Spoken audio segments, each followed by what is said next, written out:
Hello दोस्तों, मैं बादल ऐसा वाला गीता क्लास में आपका स्वागत है। दोस्तों जैसा कि हमारी मैथ स्पेलिंग क्लास चली है, तो मैथ स्पेलिंग क्लास में आज मैं आपके लिए UP TET previous year question लेके आया हूँ। UP TET previous year question 2019 के हमारे क्वेश्चन आज हम देखेंगे। तो उसके बाद 2019 के बाद हम 2018 के और उसके पहले वाले भी क्वेश्चन हम देखेंगे। ये आपके लिए बहुत ही इंपॉर्टेंट है, क्योंकि आपका यूपी टेट का जो एग्ज़ाम अगले महीने है, तो उससे जो है आपको ये पता चल जाएगा कि किस तरह के क्वेश्चन जो है आपको एग्ज़ाम में मिलते हैं। तो देखते हैं हम पहला क्वेश्चन हमारा क्या है। यूपी टेट 2019 का जो है प्रीवियस ईयर है, इसका नंबर 1 क्वेश्चन है। हम एक आयत की लंबाई में 60% की वृद्धि करने पर उसकी चौड़ाई में कितने प्रतिशत की कमी करनी होगी जिससे आयत का क्षेत्रफल न बदले। मतलब कहा कि आयत का क्षेत्रफल नहीं बदले, लंबाई में 60% की वृद्धि की गई है, तो उसकी चौड़ाई में कितनी परसेंट की कमी करे। इस तरह के क्वेश्चन आपको कोई भी पूछा जाए, तो आपको कैसे हल करना। देखो क्या पूछी गई, कितने प्रतिशत, दूसरी जो लैंग्वेज है हमारे, कितने प्रतिशत की कमी करनी होगी। तो कितने प्रतिशत की कमी करनी होगी, लंबाई में करनी हो या चौड़ाई में करनी हो। हमें दी गई है लंबाई में वृद्धि दी गई है और कमी हमसे पूछा है। तो ठीक है, क्या करना, परसेंटेज कमी के लिए या परसेंटेज वृद्धि के लिए हमें करना क्या है। जो हमसे पूछा हम उसी को निकालेंगे। तो परसेंटेज कमी हमसे पूछी है, तो कैसे निकालेंगे। देखो परसेंटेज कमी के लिए जो हमें परसेंटेज दी गई है, वृद्धि दी गई है, तो वृद्धि ऊपर लिखेंगे बटे। अगर कमी कहा गया है कि कितनी कमी करनी होगी, तो इसे 100 में जोड़ कर लिखेंगे। अगर कमी है तो उसे 100 में जोड़ कर लिखेंगे, 100 + 60, और परसेंटेज के लेकर आएंगे गुणा 100। 60 बटे 160 गुणा 100।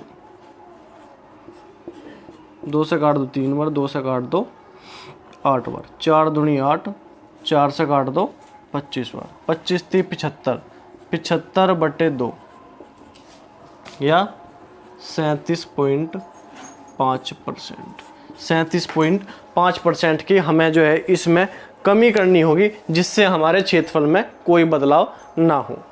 अगर देखो समझने की बात, इसमें जो है ये पूछ सकता है कि हमें लंबाई में 60% की कमी की गई, और हमें चौड़ाई में कितने परसेंट की वृद्धि करनी होगी। अगर हमें वृद्धि करने को बोल रहा है कि कितने परसेंट, हमें कमी देकर अगर वृद्धि करने को बोल रहा है, तो हम कैसे करेंगे। हम करेंगे, कमी देकर वृद्धि पूछे तो वृद्धि प्रतिशत हमसे पूछे तो क्या लिखेंगे, कमी जो हमें दी गई है वो ऐसे कैसे लिखेंगे, ठीक है।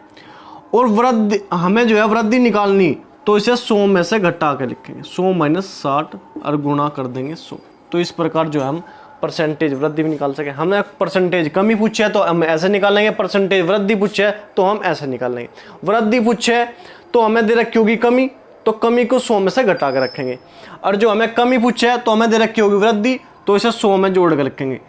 वृद्धि बटे 100 प्लस वृद्धि गुणा 100, मतलब 60 बटे 100 + 60 गुणा 100। अगर कमी पूछे तो जोड़ के लिखना, वृद्धि पूछे तो घटा के लिखना है। ये बात आपको ध्यान रखनी। आप आराम से जो है इस तरह के सारे क्वेश्चन जो है कर लोगे। तो ठीक है, ये पहला क्वेश्चन है, आप इसे नोट करो। फिर देखते हैं नेक्स्ट क्वेश्चन नंबर 2 देखते हैं हम क्या है। क्वेश्चन नंबर 2 हमारा, एक घन का आयतन संख्यात्मक रूप से उसकी भुजा की लंबाई के योग के बराबर है। घन का संपूर्ण पृष्ठीय क्षेत्रफल वर्ग इकाई में क्या है। देखो घन का संपूर्ण पृष्ठीय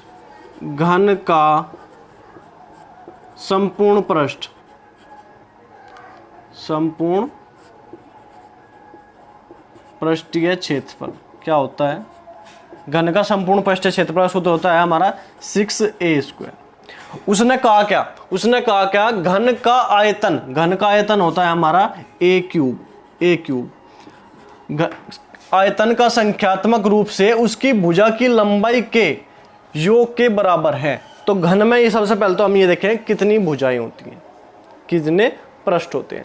तो घन में होते हैं, घन में जो है 12 भुजाएं होती हैं, 12। तो 12a, अगर प्रत्येक भुजा a है तो क्या हो जाएगी 12a। तो उसका आयतन जो है उसकी भुजाओं की लंबाई के योग के बराबर है। तो a³ = 12a। तो a से कट जाएगा हमारा क्यूब, तो ए स्क्वायर बराबर 12 आ गया हमारा, ए स्क्वायर बराबर 12।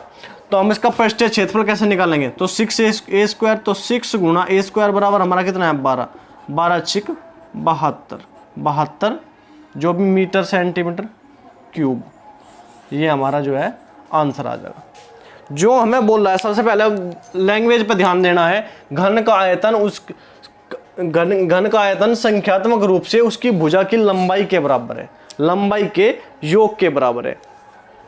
तो घन हम कैसे बनाते हैं, घन जैसे लूडो होती है ना, लूडो, तो ऐसे बनाते हैं घन हम।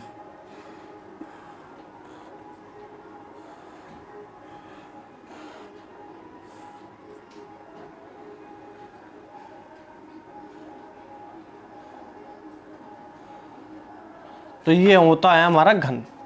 इसमें चारों तरफ के जो हमारी भुजा है, देखो, एक भुजा, दो भुजा, तीन भुजा, चार भुजा, फिर यहाँ पर 5 भुजा, 6 भुजा, 7 भुजा, 8 भुजा, 9 भुजा, फिर 10 भुजा, 11 भुजा और ये 12 भुजा। तो ये हमारी 12 की 12 भुजाएं हैं। तो अगर हम प्रत्येक भुजा को ए मानना है तो ये भुजाएं हमारी हो जाएगी 12 ए। तो ए क्यूब बराबर 12, सॉरी ए स्क्वायर बराबर 12, तो 6 गुणा 12 बराबर 72 मीटर स्क्वायर हमारा जो है आंसर आ जाएगा। ये हमारा दूसरा क्वेश्चन था, नोट करो। अगला देखते हैं हम नेक्स्ट क्वेश्चन।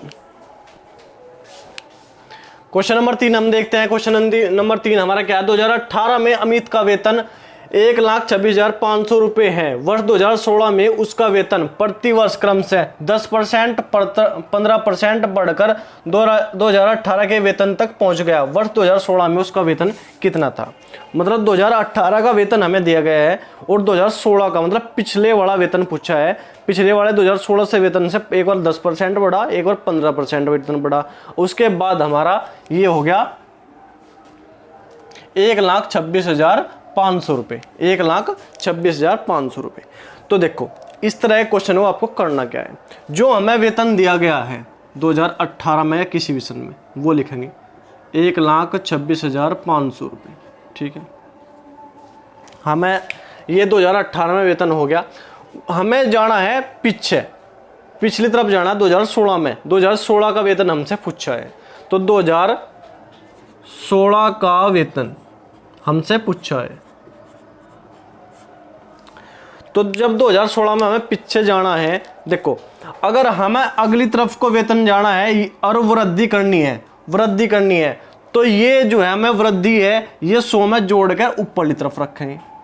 अगर हमें पिछली तरफ जाना है लेकिन वृद्धि ही है तो हमें इन्हें जोड़कर निचली तरफ रखेंगे।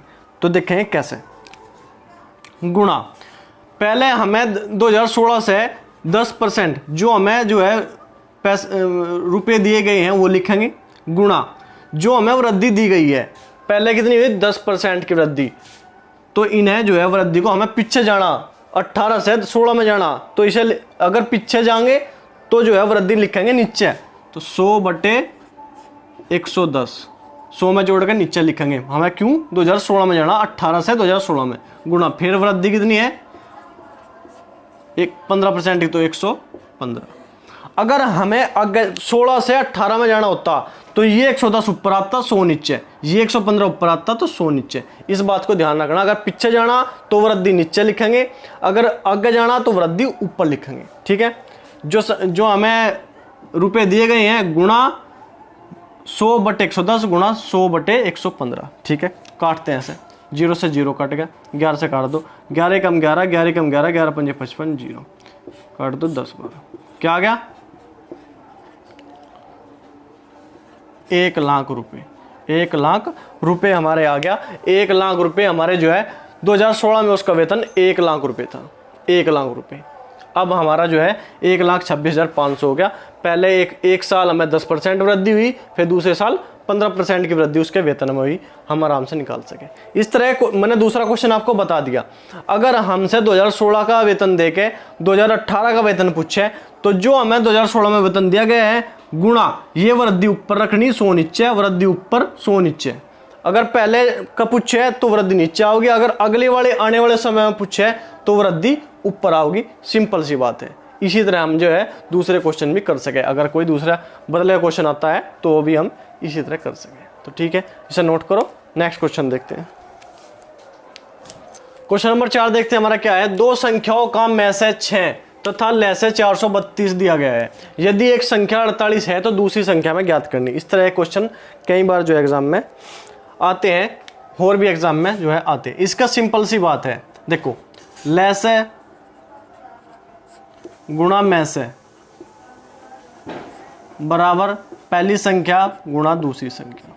इस तरह हम निकाल सके, ऐसे बिल्कुल सिंपल बात है। तो क्या लैसे हमारा 432 गुणा 6 बराबर पहली संख्या क्या दी गई है 48 गुणा दूसरी संख्या।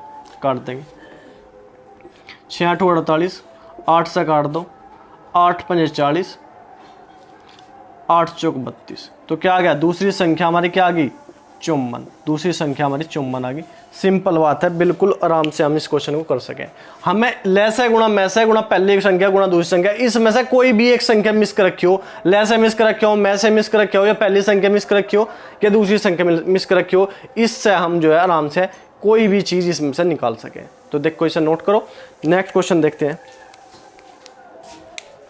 क्वेश्चन नंबर 5 देखते हैं हमारा क्या है। एक त्रिभुजाकार प्रिज्म में कितने शीर्ष होते हैं। देखो, प्रिज्म की एक बात है कि जो हमें त्रिभुजाकार या चतुर्भुजाकार कोई भी आकार हमें दिया गया हो प्रिज्म का, प्रिज्म बनता कैसे है। प्रिज्म में त्रिभुजाकार अगर दिया गया है तो त्रिभुजाकार में ही एक और त्रिभुज, मतलब उसका जो है आधार भी त्रिभुज है और उसका शीर्ष भी त्रिभुज है। इस प्रकार का हमारा त्रिभुजाकार जो है प्रिज्म बनेगा। या चतुर्भुजाकार अगर प्रिज्म की बात करें, मतलब चतुर्भुजाकार प्रिज्म की अगर बात करें तो वो भी हमारा इसी प्रकार जो है बनेगा, जैसे हमारा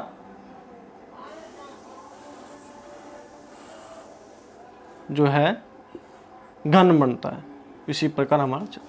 तो ये जो है उसमें क्या होता है, मतलब चतुर्भुजाकार बताया गया है प्रिज्म, तो उसमें जो है आधार भी चतुर्भुज और उसकी छत भी, मतलब उसके ऊपर ढक्कन भी चतुर्भुजाकार।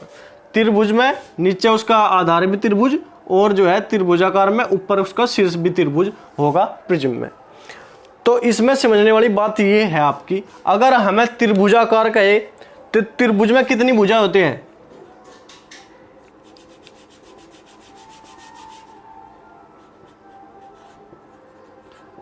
त्रिभुज की भुजाएं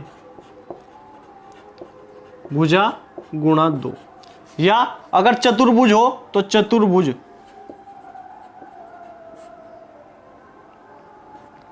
की भुजा गुणा 2। हमें कहा गया त्रिभुजाकार, तो त्रिभुज में कितनी भुजा होते हैं 3, तो 3 गुणा 2 बराबर 6 शीर्ष हमारे होंगे। अगर हमें चतुर्भुजाकार हमें प्रिज्म कहा गया तो 4 गुणा 2 बराबर 8 शीर्ष हमारे होंगे। ये भी आपको ध्यान रखना। इस तरह का कोई भी क्वेश्चन आपके पास हो तो आप इसे आराम से सोल्व कर सकते हो, क्योंकि इसमें प्रिज्म कहा गया है। प्रिज्म की बात है कि उसमें आधार भी ऐसा ही और उसका ढक्कन भी, मतलब शीर्ष भी ऐसा ही होगा। तो ठीक है, ये 30 क्वेश्चन हमारे जो है यूपी टेट में आते हैं, लेकिन आज हम 5 ही क्वेश्चन करेंगे, क्योंकि ज़्यादा बड़ी जो है हमारी अगर वीडियो हो जाती है तो फिर जो है ठीक नहीं रहता, जिससे आप जो है बोर हो जाते हो या लेट तक पढ़ नहीं पाते। तो ठीक है, आज के लिए इतना ही। वीडियो आपको अच्छी लगे तो लाइक किया करो, चैनल को सब्सक्राइब करो और कमेंट करके जरूर बताया करो। कल मिलते हैं, इससे जो है आगे वाले क्वेश्चन करेंगे हम कल, और ज़्यादा क्वेश्चन करने की कोशिश करें। तो ठीक है, आज के लिए इतना ही। धन्यवाद। जय हिंद।